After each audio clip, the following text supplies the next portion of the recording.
I'm your host, Matt Moore, and today we're going to be discussing episode 302 of Agents of S.H.I.E.L.D., which is Purpose in the Machine. Purpose in the Machine, which is rather strange. Like, I don't know. I don't like how they're using their pronouns, but whatever. Let's introduce the panel. First off, we've got Charles Whedon. Say hi, Charles. Hello, everyone. I'm doing great, and last night's episode of Agents of S.H.I.E.L.D. was pretty good. I wouldn't say amazing, but pretty good. Cool. All right. And also on the panel today, we have Lou Rod. How you doing, Lou? I'm good. I found last night's episode very exciting. Nice. And just in general, just so you know, lower thirds aren't really working for everyone. It happens to be working for me, but not those two. Just know that the white guy is Charles and the darker guy is Lou. Racism. How is that racism? I didn't mention a race. White is not a race. It's a color. In any case, the show itself ended up having like 3 storylines. One of them barely, and that was the Hydra storyline. And then you had the Melinda May storyline, and then you had the Fitzsimmons storyline. So this was probably going to be a pretty short episode, or a pretty short discussion on that. But let's go with the. Let's start out. Let's get it out of the way. Melinda May. Oh, now I will admit that shit was boring. Yeah. Although the actor that played her father, that guy, I love that guy. In every movie, on every TV show I've seen him in, he has been hilarious. I think that guy is an awesome actor, and I love it when he shows up on screen. So that part of the Melinda May story was good. But the underlying story, like why she's doing it, what she's doing currently, couldn't care less. I want Melinda May to go back out into the field and become the cavalry and just kick the shit out of some bad guys. That's what I want. Exactly, and that's. I don't know. She's kind of being. She's not being logical about the whole thing, which Melinda May is generally a pretty logical person. Mm-hmm. She's probably the most logical out of the entire group. Yeah, what is she pissed about? Or I don't even bad about? Because I mean, with the exception of Simmons getting sucked into the creature abyss thing. I remember. What happened last season with Ward, Agent 13, and May, where basically, I think May, like... really? I get it. That's the best I can come up with, dude. That's the best I can come up with. You know what? It makes sense, but really? She's mad because somebody cloned her? I think there was something more to it. I don't remember what, nor do I really care. Jesus Christ! Thank God she wasn't on Battlestar Galactica. She'd really be pissed. That is true. I don't. Because the Cyclones were basically all copies of each other. Did you just say Cyclones? Cylons. Yes, I did say Cyclones. I'm sorry. Don't mind me. Oh no! And I can just see an entire tsunami of like hate mail coming from Battlestar Galactica fans. I'm just gonna stand over here and just let itself play out. I still haven't watched that entire series. I gave up after Starbuck disappeared. Oh, dude, it gets so much better. Like about a season after that. Starbuck wasn't even gone long. No, she was only gone for like. Well, you know what? This is not a discussion for Battlestar Galactica. God damn it. And but it's still Battlestar Galactica more enjoyable than fucking May's storyline. That is true. That is very true. Like her dad's like over and over and over again is comparing her to her mom, and it's just like, dude, do you want to fuck your daughter? Is that what's going on here? Oh. Hey, if not that, he kept talking about her as a 7-year-old ice skater. Yeah, it's just like, why do you keep doing this? You have compared her to her mom like 8 times now. You just like your mama. I understand. I understand what was going on. I think the purpose of that was because her father was trying to explain to her that whatever she's doing right now, trying to take care of her dad, she cannot deny who she is, and who she is a spy. So, and what she's doing currently being with her father is she's running away from being a spy, and he's trying to explain to her that she shouldn't be running away, that she should face her problems head on, and she shouldn't be here taking care of his old ass or whatever. Yeah, I don't see how comparing her to her mom repeatedly accomplishes that goal. The whole, like, when you were 7, you always got up when you fell on the ice. That over and over, that goes to that main. However, comparing her to her mom doesn't. I don't know, but like you said, it was the most boring part in the entire show. So let's move on to more interesting things. Well, we did get a Melinda May sighting, so that was the only good thing. At least we know she's still alive. So now whoever was bitching about Melinda May not being in the premiere episode can shut up. Well, speaking of bitchy little girls, I was considering just, because he came in late, just not letting him in the hangout at all. I'm still considering that, even as I'm talking about it. But we're going to let Isaiah in with the knowledge that if Isaiah shows up late without telling us what the fuck's going on next time, I probably won't let him in. So come on in, Isaiah, and tell us what you thought of the episode. Oh, wow, he's trying to bring the black guy in. Anyways, I love this episode. All right, and Isaiah is now muted. Okay, so.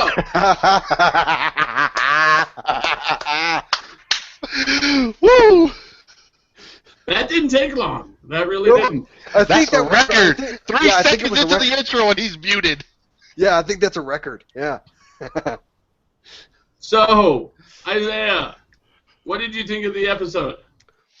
Oh, on a serious note, I loved it. It was really, really good. Like, I agree with you guys. Melinda May's part, I could give 2 flies of a fuck. Like, so you're sad because of Ward's D, or is it something else because you're bitching about nothing? Which was that? She was bitching about nothing. I guess the writers felt they needed to give us something to bore us with, so they decided to just give her that. Basically. It's like, okay, you went on vacation, but you left without telling them where you went. It's like, you're just not being faithful now. You're not being faithful. What's up with that? What's up with that? You know what? If Hunter was able to find her that quick, I'm pretty sure Coulson already knew where she was at. And was just giving her space. Yeah, but that long? He needed her like, hey, when he's... How long did Coulson say that May was on her sabbatical? It's been 6 months. 6 months, yeah. This is a 6-month time jump, so she's been gone 6 months. What's her face has been gone for 6 months, and I got some theories on her crazy ass. Well, no. If May has been gone for 6 months, that's not taking a sabbatical. That's a full-blown dismissal of employment. Yeah, depending on how much time you have. I don't agree. I don't agree. I'm not saying that she was fired or she quit. I'm just saying that basically she's been gone so long, they could basically consider her not working for them anymore. Not necessarily, Charles, because when I worked at McDonald's, I was building up to getting a 3-month sabbatical plus my vacation time, and it would have led to almost 5 months off if I took it all consecutively. The most I ever took off work was 3 weeks. That's the most I ever took off work because that's the most they'd ever let me. Charles, yes. I'm going to use popular media to counter what you were saying. Okay. How long? Okay, Professor Jones, Indiana Jones. Mm-hmm. How long do you think he took off from teaching? All the fucking time. That's yeah, like, but that's when he would go on those endeavors. But that's the thing; he was gathering that stuff for like museums and that kind of stuff. So he was helping. But not at school. But not at school. Ow! That actually hurt. Okay. I'm pretty sure I saw some of your brain leak out your ear. No, that's my job. How could you see it when I'm wearing headphones? Over-the-ear headphones, mind you. Well, that's my job, though. That's my job. His problem with that statement wasn't the possibility of it actually happening. It's whether or not it could have actually been viewed. I love that. In any case, let's continue on to the second part that we want to talk about. The smaller part, which involved Ward and Von Strucker's grandson. His son, not his grandson, his son. Pretty sure it was grandson. Nope, it was his son. It was his son. It was his son. Full blown. It was his son. It was his son, yeah. 3 against 1, dude, it was his son. Yeah. It was actually really cool, though. I really liked it a lot. I'm not gonna lie. I was expecting that kid to be a whiny little bitch and cave the first second somebody he saw a knife. Me too. But when it was revealed that he was Von Strucker's son, I'm like, oh, damn, Ward fucked up now. No, not really, because that's how pretty much Hydra agent. Because I mean, look, him being Von Strucker's son, I would not be surprised if Wolfgang von Strucker put that kid through all kinds of training. Yeah. And also, so he was so even though they were going to torture him for whatever reason, he was probably fully capable of taking care of himself. And I was not more than just surprised. I was dumbfounded by how surprised I was. I was surprised too, like you guys, but also it brought me back to comic book elements like Baron von Zemo, where his father was always fighting Captain America. When he died, his son took up the mantle, but he was more better than his own father. So this reminds me of pretty much like how. Go ahead. No, I was gonna say more better. You're doing that crap again. Yes, Wayne, just to piss you off. Anyways, so I really like that a lot. It's not just him that you piss off. I know.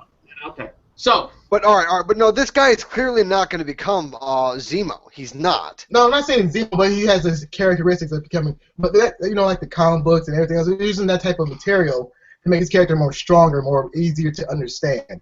So that's what I'm trying to say there. More stronger, just to piss off Charles.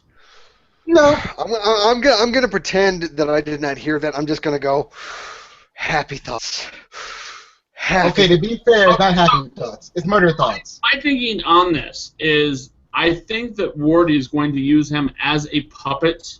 Mm-hmm. Basically make him the face of Hydra, while secretly behind the scenes it's actually Ward that's manipulating the puppet strings. That makes great sense. Right. Yeah, it does. That would actually be pretty compelling, surprisingly. And also Ward, I like Ward as a bad guy full on because he's really cool and he's more ruthless. He's really ruthless. Dude, he's been nothing but a goddamn bad guy since season 1. But here he's ruthless more. He's more ruthless. But the thing that I don't understand is that even when it was revealed that Ward was a part of Hydra, the only reason why he was with Hydra was because of Garrett.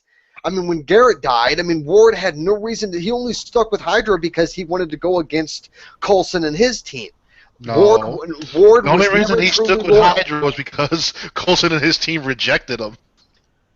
Also, here's a fun note too. When Ward was making his new Hydra, I saw a black guy there. It's like they're not Nazi Party anymore. I see a black guy right in the background. So hey. And your point is what? They're not racist anymore. There you go. They were never racist to begin with. They were during the World War II era, but then during the time with von Strucker and all that, they had members from all over. It had nothing to do with Nazism. It had everything. Where was the black people in von Strucker's place? Oh my God, bro! Why? Man. All right, purely from a number standpoint, African Americans or black people in general, depending on because not all of them are from Africa. It would take up 11% of the United States. They're 11% of the U.S., which means 1 in every 11, well, about 10 people, would be black, which means that you're not going to see a lot of them, Isaiah. Exactly.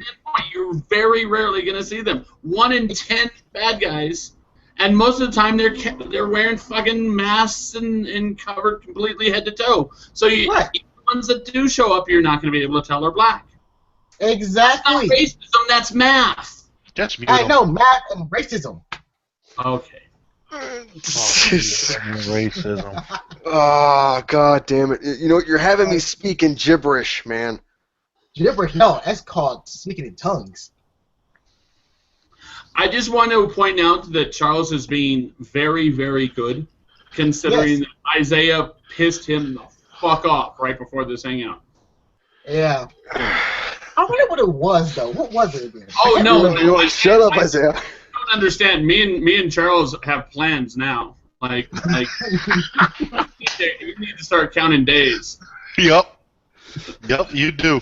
We're gonna have you fly into a local airport. That's all we're gonna say. No, we're gonna send you to Florida. We're gonna kidnap you, send you to Florida, and introduce you to what's his name? Guy who killed Trayvon. Oh, Zimmerman. George Zimmerman. No, we don't even need to introduce him to him. George. Nope, we don't need Zimmerman for this. No. It'll just. I got happen. a few ideas for his ass. No. It'll just happen. I'll say like, "Oh, I feared for my life. He was coming see, at folks, me." this is why they love me so much. They're always on me, man. That's why they love me so much. You see? Fuck the Isaiah's fear of my lovable. life shit. I'm just gonna I feed you to my feared for pet my cock. life. I shot him 18 times. Isaiah Logic is a terrible thing. After shooting him like 4 times, I thought, you know what? Maybe he'll come back as a zombie, and that scared me. So I had to keep shooting until I made sure. Right. I could always come back like Tupac. Like, why? All right. I get the one shot. I get the one shot to kill him that works. But then again, when it turns into a zombie, you should know after all the Walking Dead that you've watched that all it takes is one extra bullet into the brain and done. So Not really. You never know. Thank you. You see, you never know up in this bitch. You never Why? know. No. Why, man? Back to S.H.I.E.L.D. Yes, back to S.H.I.E.L.D. Let's get to the good storyline. The storyline that we really want to talk about. Yes. First off, if I were Colton, I would seriously consider firing Fitz. Not me. I Oh, won't fire him. I need him. I would not fire him. The second he jumped into that portal, I was like, oh, fucking Christ, what the hell are you doing? Yes. Bravery. He was being a badass.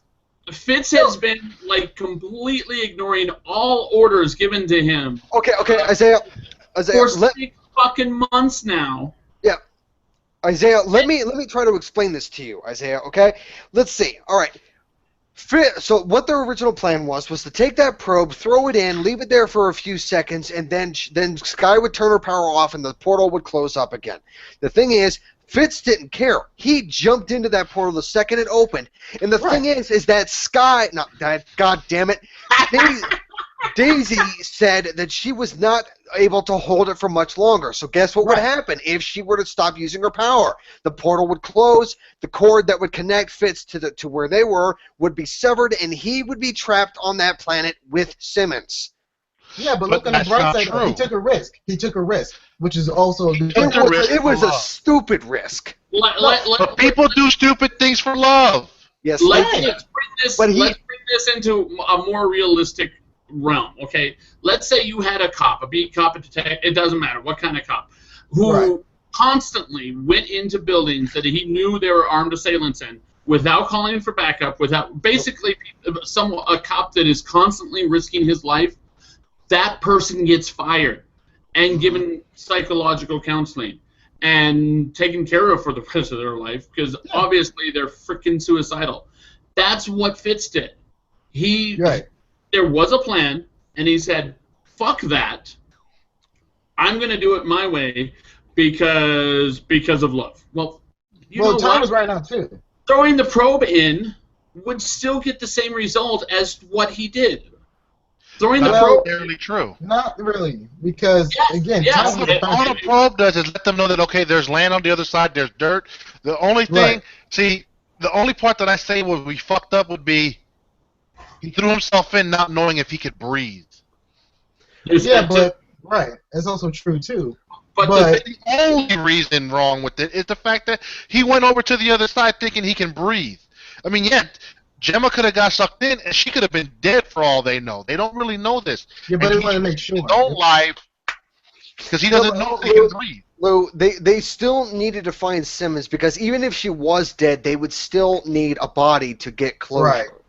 And plus, time was against him anyways. Sky cannot keep that portal open anyways. No. So we don't know if it's... The thing is that... Wait, who? Yeah, I know Sky. I love saying Sky. Skyquake. Exactly, Skyquake. You see? See? Lou understands my logic.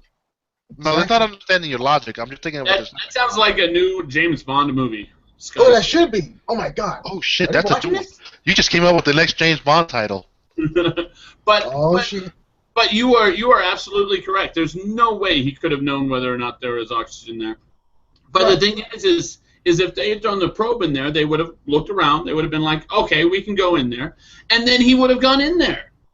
You would have had the exact same result. It just would have taken 5 minutes more. Well, what they should have done is they should have taken pointers from Stargate SG-1, where every time before they go into that portal, they always send a probe through to. All right, so Charles got muted. Now, here's the theory that I found out earlier. You noticed that when everybody else was in the room, that dumb creature would never go wavy form unless it sends somebody who had powers. I think it sucked up Gemma, and secretly, she is some form of, I'm not going to say Kree, but something else. Inhuman. She's not an Inhuman. I think it's Simmons. I think it's Simmons, and if you can tell by the end of the episode where she like jumps out of bed with that little stick, that's usually PTSD right there. Yeah, that's PTSD. Yeah. We know that. She was traumatized by something, but she was taken into that thing. Look, Mac has been in the room by himself, Coulson, everybody, and as soon as Sky walked in the room, the thing starts acting fucking funky. Well, it's also and because even the Asgardian guy. It reacts to those things, but the thing what's going on is, but on the Fitz and Gemma were in there alone, it wasn't reacting. Yeah. But when Fitz left and Gemma was by herself, it sucked her ass and sent her to the land of no return. They already confirmed what causes it to change shape and all that. It's a frequency. It's vibration. Vibration. I know it was the frequency that affects it. What fucking music was playing when it sucked up Gemma? None. Well, no, it's a door. The door is slammed. That's it's a frequency that we can't hear. It's a frequency that we can't hear. It's a dog whistle. The only people that can hear it are probably Inhumans, Asgardians, and also potentially Kree. Most likely. Lou, do you ever watch Mythbusters? Nope. There's one about harmonic resonance. Basically, to where you can, with basically a small metal object, you can literally shake a metal bridge apart by getting the harmonic resonance of that bridge. The match it, yes, it can break and shatter. Yes. So, you know what? The idea of theory, but let's be real. Gemma had no fucking forms of sound when she was sucked up. Dude, but it's a frequency that we can't hear. So she had nothing in her hands. No, to create any kind of frequency. She was walking. She was making noise, moving around. God damn it! She got a high-pitched voice. No, the door, because the latch and everything else, because it was unhinged, and when she tried to lock it, and she did lock, the vibrations. No, watch it. Watch. She is some form of scroll. If they can't use scroll, they'll find a new term to come up with. Well, scroll. It's shared. It's shared word. They can use it. And Lou, also understand that when the Asgardian was talking about that, when he first saw it, he mentioned that the sound, that the frequency, didn't have to come from our world. It might have been on the other side as well. Right. And also, really quickly, even if it wasn't making noise, even if there wasn't anything. Well, let's be real. There was no noise when it sucked up that Englishman from 1859. That's a fair point too. So he could have been an Inhuman in disguise, or some other fucked up creature. Since we're all talking about like the thing about humans and everything else, it was kind of cool that the Asgardian. I don't think it was a big Easter egg, but he mentioned like he heard that name before in Humans. Like he heard that name in a very, very, very long time. It's like, are you talking about the royal family? I just say no. I'm just saying that'll be kind of cool. He probably knows about the royal family as old as he is. Yeah. Yeah, I'll take that. Yeah. I mean, let's be real. Let's hope that they dive deeper into that, because it would kind of suck that he says something and they don't touch back on it. Yeah, that'd be so cool to actually like learn more what the royal family is in the MCU, and also and the scroll is here. They call it Chitauri, and it's gonna be a long time to explain it. But they're all. No, the scroll. So Chitauri can fucking take your form.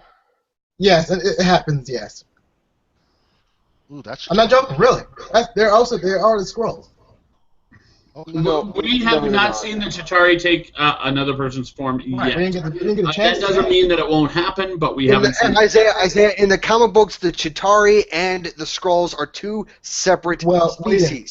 We didn't. And You were the one that told me that. No, Ultimate comic books, they said it was. I had to look it up, double make sure, but the Chitauri in the Ultimate comic books, they are Skrull.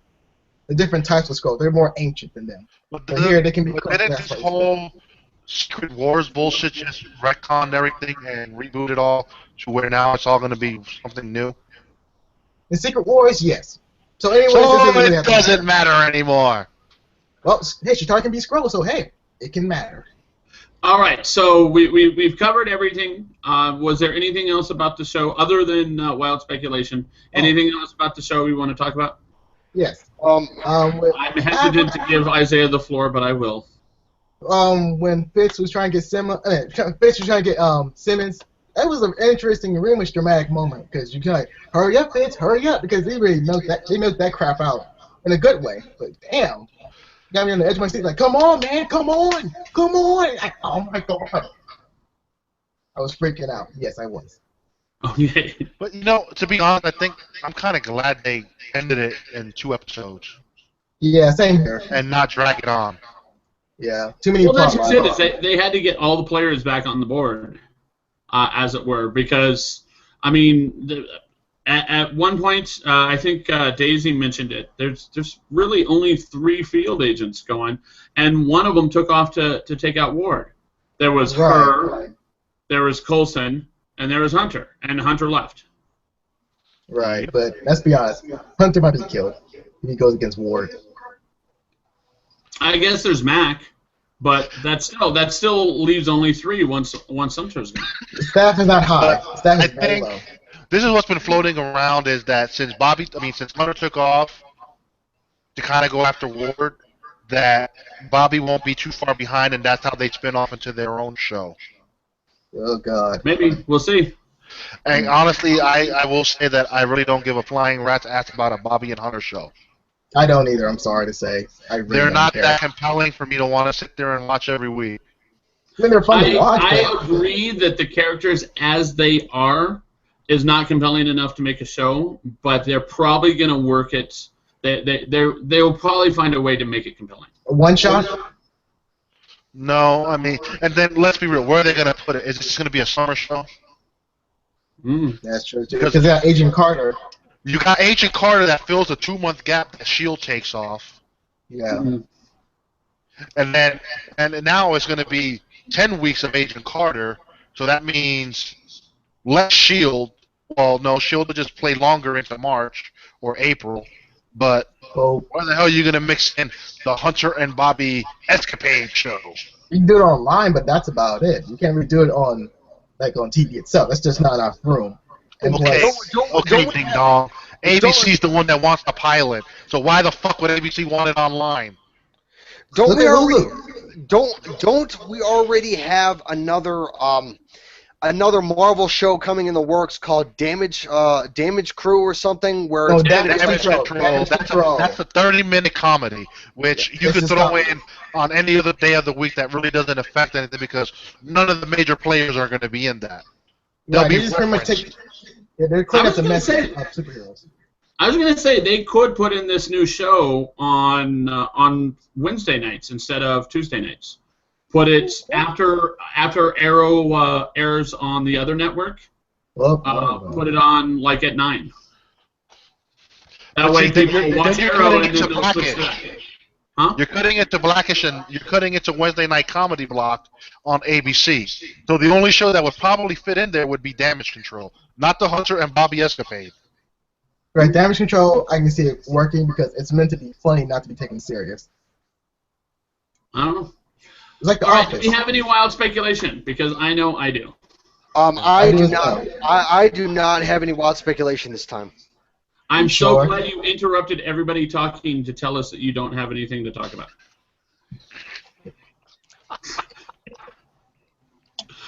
Charles, we love you. You know it.